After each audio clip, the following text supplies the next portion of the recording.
Friends, ఇప్పుడు మనం cabbage పచ్చడి ఎలా చేయాలో చూద్దాం. రోటి పచ్చడి. ముందుగా క్యాబేజీని ఇలా చిన్నగా తురుముకొని ఆయిల్లో వేసుకుని ఇలా మెత్తగా అయ్యే వరకు వేయించుకోవాలి. ఇప్పుడు తర్వాత పోపు దినుసులు అన్నీ వేయించుకుని పచ్చడికి ఏమేమి కావాలో అవన్నీ, అంటే వేరుశనగ గుడ్లు, మినప్పప్పు, శనగపప్పు, జీలకర్ర, ఆవాలు, ధనియాలు, మెంతులు, ఇవన్నీ ఇలా బాగా వేయించుకోవాలి.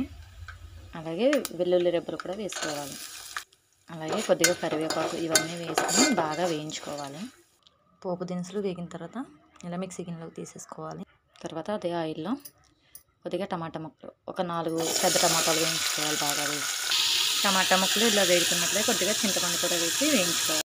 టొమాటో, చింతపండు ఇలా వేగిపోయిన తర్వాత లాస్ట్లో కొద్దిగా కొత్తిమీర కూడా వేయించుకొని గ్యాస్ ఆఫ్ చేసేసుకోవాలి. ఇది ఆప్షనల్ మాత్రమే, కొత్తిమీర స్కిప్ కూడా చేయొచ్చు లేదనుకుంటే.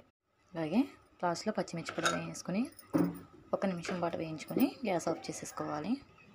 మంచిగా అన్నీ ఇలా మిక్సీ పట్టేసుకున్న తర్వాత ఇప్పుడు తాలింపు వేసుకోవాలి.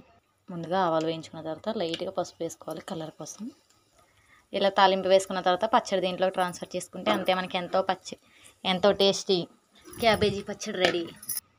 ఇలా పచ్చడి అంతా తాలింపులో వేసుకున్న తర్వాత అంతే, మనకి ఎంతో టేస్టీ అండ్ ఈజీ క్యాబేజీ పచ్చడి రెడీ. మీరు కూడా ట్రై చేసి ఎలా వచ్చిందో నాకు కామెంట్ చేసి సబ్స్క్రైబ్ చేయండి ఫ్రెండ్స్.